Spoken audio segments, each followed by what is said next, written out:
Marg Helgenberger back on CSI Vegas and also back here on the Rich Eisen Show. Good to see you. Good to see you, Rich. Although I Glad guess to be back. I guess I should correct myself. You were on CSI Crime Scene Investigation, but your character's back now in something called CSI Vegas. I got that right. Yes, that clarification helps. Okay, very good. Catherine Willows is back on CBS. Let's put it that way as well. It's so cool to see you back in this role. What is it like? It's great. What's it like for you? What's it like for you? You know, it feels, I mean, I loved playing that role I did it for almost 12 seasons initially. Mm-hmm. And I liked her passion and her swagger and her spunk and her focus and her drive. And it was, I knew that it was a role that, I could slide back into very easily. And the whole group of folks, the cast, crew, producers, everybody were just incredibly welcoming and gracious towards me. So that's a kind of a rare opportunity for an actor to return to a show with a whole new set of, circumstances and actors and sets and whatever, and feel pretty comfortable. Because, when you start a new show, it's always like still finding your character, still finding the tone of the show and building relationships. And I feel like I just kind of like slid it. It was nice. It was just a nice welcome homecoming, I guess. And it's kind of it's funny in a way that, again, you were on the original CSI Crime Scene Investigation, where they literally had to put it in the title what CSI stood for. Right. And then all the other versions kept on coming out with different cities. Yes. Taking in the being placed in the title. And now you're in CSI Vegas, which technically, if we didn't have to be explained what CSI stood for, that could have been the original title of the show, if you think about it. Right. Back in the day. It was just a new show. Yeah, right. That found its way on CBS on a Friday night at 8 p.m. when they bury shows, right? Were you and William Peterson like stunned about the success of it back in the day, where you looked at each other going, "This is wild." Actually, I do think I always believed in the show from reading the pilot and then seeing it cut together, and I think Billy had a pretty strong feeling about it too. Otherwise, he wouldn't have committed to it, because I think he was very, very choosy. Still is pretty choosy about what he does. But for spin-offs happening after 2 seasons, and then after 4 seasons was Miami first, then New York, and then Cyber came much later. But that and the global impact the show has had, and the impact it's had on girls and young women wanting to go into the field, and now most crime labs in the country, maybe the world even, are run by women. And there's probably more women now in crime labs than there are men. And that is something, the influence that CSI had on that demographic. What am I trying to say? Demographic. Yeah, sure. So, and then I'm really proud of that, actually, that, if you can see it, you can be it, that kind of a thing, where if people are fans of something and I'm going to grow up and be one, and that's pretty cool. How often does that happen? That is really cool. And I have to thank you as well, Marg Helgenberger. Really? Yes, very much so. Because, you were last on the show. Chris, we determined it was 2014. We were just like 2 months old last time we were on this program. Late November 2014. Long time ago. And not only I'm so thrilled that you're back here, but you're allowing me to tell you, thank you for the success of CSI Crime Scene Investigation, because without that, I would not have appeared in 2 episodes of CSI Miami, for which I am still receiving residual checks every now and then. As I believe I played the role of reporter in one, or was it, and male reporter in another? Was that? I don't know what that was. I think male reporter and then sports host. I'm still raking in the checks. Sometimes it depends on how many people in Latvia are watching it. It's somewhere around $2 and maybe 50 cents sometimes. So thank you for that. I appreciate that. I'm glad that it's a major day. Yes, the checks are rolling in, and I think at one time Caruso gave me a pair of sunglasses that I promptly lost, and that's something I'm very upset about. Do I have this correct? Did Did you play that, whatever that character's name was? Horatio Caine. Thank you. I did, as a matter of fact, do it for when the Super Bowl. Thank you. My gosh, that you would know this. I think we talked about it the last time. Well, it was for the Super Bowl one in Miami that we just did a couple of. I did do a piece where I went to the crime lab set in Manhattan Beach. Okay. But since then, I actually put on a wig and played the role of Horatio Caine. There I am right there, and the show opened for our Super Bowl appearances in Miami a couple of years ago. Wow. What do you think? That is a red wig for sure. Correct. You're spot on. That's not my real hair. But you had fun. Yeah. Oh my gosh. Yeah. We got Rex Lynn, and he did his character as well. He's a good guy. I like Rex. He's one of my favorite people. Yeah, he's very cool. You know, he's with Reba. I did not know that. Yes. Really? Reba McEntire. I'm not telling tales out of. Do we know this? Yes. Wow, Rex and Lynn. Reba. Wow. Damn. Do we know Yes. that? Wow. Yes, Awesome. I know. Isn't that a good, cute couple? I would. I mean, Absolutely. That is a word for it? I had no idea. This is fantastic. seriously, I'm not telling tales. They've been in award shows together and good. photographed and Okay. anyway. And I'm happy for them. No, very, very much so. Yeah. So thank you for your success is basically what I'm saying to you. CSI Vegas airs Thursdays at 10 p.m. Eastern on CBS and available to stream live and on demand on Paramount Plus. I've got a couple of questions for you through the lens of a game we like to play here called Celebrity True or False, where we read things about your biography and wonder if it's actually true or it's just the internet being stupid. Okay, ready? Here we Hit go. me. Hit it. Celebrity True or False with Marg Helgenberger right here on The Rich Eisen Show. Can we hit it? There it is. Celebrity True or False? You can't handle the truth. There we go. That's our production value. Setting it all up. All right, first That one was for Jack you. Nicholson. That was, in fact, yes. Here we go. First up, Celebrity True or False.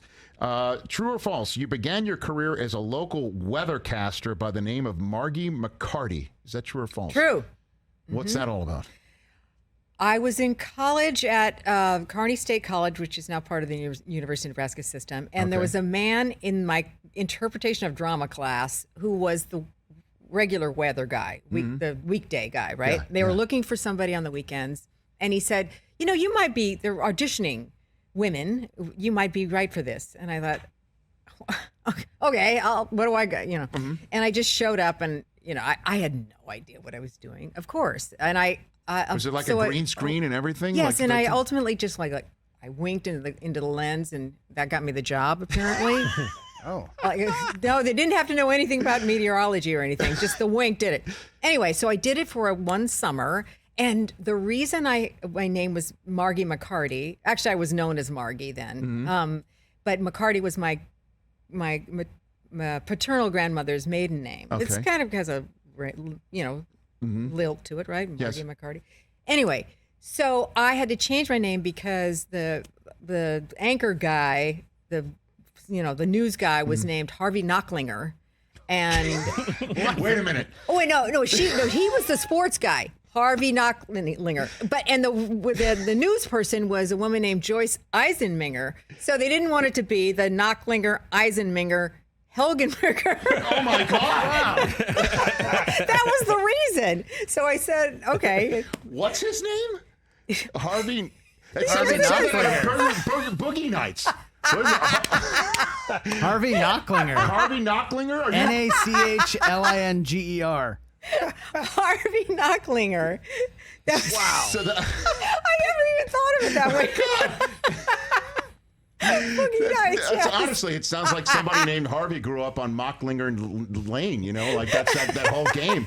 So is there like a video out there, and here's Margie Believe McCarty it or not, with the there weather? is. There is? Yes, I even have a clip of it. I would have been able to Oh, is that right?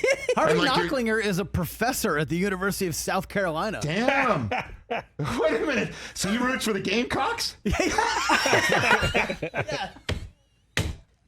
I'm sorry. These things just come out of my system. And so there's a video of like you smiling. Here's Margie McCarty with the weather. Like that's it. Gotta see that.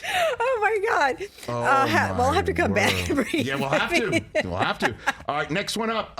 True or false, Marg Helgenberger. Yeah. Earlier in your career, you made a guest appearance on Matlock. That's true. and 30-something? You were on both of those? Yes. All right, I got to hear. You got a good Andy Griffith story? You got a good one? At all? No, not really? Okay. Well, he was lovely towards me. But when he was introducing me to a young woman my age. At the time, I was like 27. Okay. And as he was introducing me to a woman, looked to me about my age. And he said, I'd like to introduce you to my wife. And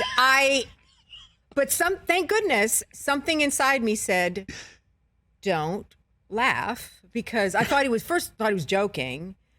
But no, it was his wife. And then I guess she was with him until he passed. So it was really a legitimate, So was the name of your episode Robbing the Cradle?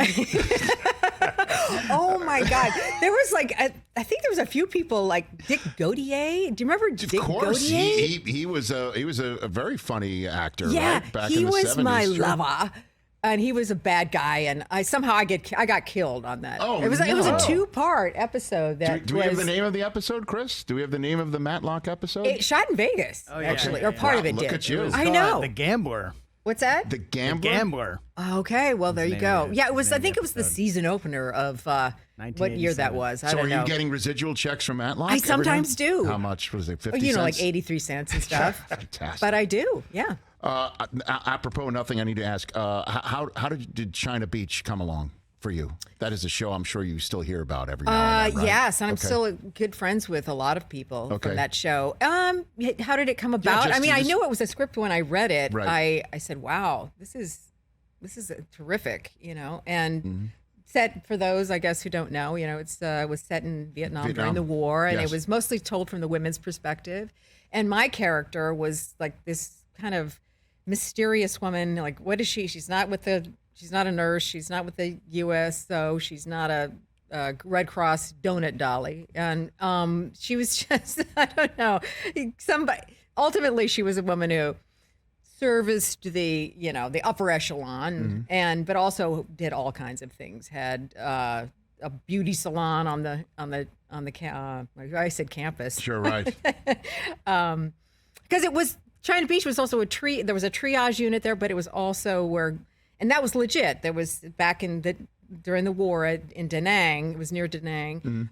They had like an R&R standards because it was near the beach. It was Right. for guys, and I guess some women, mostly guys, Right. that would go there if they had like a week off, just to kind of recoup Sure. from being in the field. Well, I just remember the show and it being very popular and being very good. I remember watching it. all Yeah, the very time. dramatic, and it Very was much. a great experience, and loved it. Pretty actually. cool. Last one for you. True or false? Celebrity true or false with Marg Helgenberger. True or false? Even though the producers of the original CSI did not request it or require it, you attended actual autopsies over the course of the series so you could know what it would look like for research purposes. True, I did. Really? Yes. It was the coroner in Vegas, in Clark County, who had been a technical advisor. He was, operating as an actual coroner still, but he was also helping us out with technical terms, et cetera. His name was Dr. Gary Telgenhoff. I don't think he's with us anymore, but he was a cool guy. He had a rock band that they played like death metal music, and Like that's what he moonlit doing, is what you're saying? Yes. Uh-huh. Damn, And Vegas. How I about know. that? Okay. And it was intense, I as would you can imagine imagine. so, yeah. Yes. And it was it just feels like you go through a couple of because their offices are just in, boring kind of cubicles or whatever. And you go through a double set of doors and all of a sudden you literally enter like a chamber of horrors because it's Right. bodies everywhere and various types of decomposition. Did you really find it helpful? Did it really help you in the role? You know what? think? It's one of those things you can't unsee. Yeah. Right? Because the experience is so overwhelming. The smell, the visuals, and as it turns out, one of the bodies that was being examined Yes. or autopsied, I should say, was because I had been on a ride-along the day before. And one of those ride-alongs was the call came in as dead body at the Hard Rock. So I got to go into the room where this body was, and that man's body was they said, I think this will be, he'll be autopsied tomorrow. And I went, oh, so I got to follow it, and I exchanged email addresses with the coroner. It wasn't Dr. Gary, it was another coroner, because she followed it through. So I tracked the whole case, and then it involved it was drug and alcohol related, but the wife apparently had filed a lawsuit against Hard Rock. I'm going on and on with this story. No, but this is actually, it became a civil case. It sounds like an episode of the program. Well, because there was suspicious circs, like the door was left ajar kind of, and there was leaves on the back of his shirt. Sure. And apparently he had been stumbling because he had been quite inebriated, and hotel security, in a wheelchair, wheeled him up to his room and just got him onto his bed. But they didn't. And her claim was that, somebody should have stayed with him if he was that messed up. Yeah. Somebody should have stayed with him, and she wanted somebody to blame and somebody to pay the price for not following through with. It sounds like an episode of the program. Yeah. So you got to actually see it in real life, and then no doubt something ripped from the headline in that respect. CSI Vegas airs Thursdays at 10 Eastern on CBS, available to stream live on demand and Paramount Plus. Catherine Willows is back, folks, and everybody check it out. Thank you for coming on here. Next time you come on, you got to bring that open of your weather casting. I or something like that. I will. Yes. Okay. Yeah, it's very grainy and stuff because it's so old, but. Margie McCarty doing her thing. Margie McCarty, fantastic. And now you're back doing your thing as Catherine Willows again on CSI Vegas, Thursdays at 10 Eastern Time. Marg, thanks for coming back. Thanks, Rich. Thanks for having me back. Let's do this before 8 years are up again. Let's do this again. That's shocking. I know.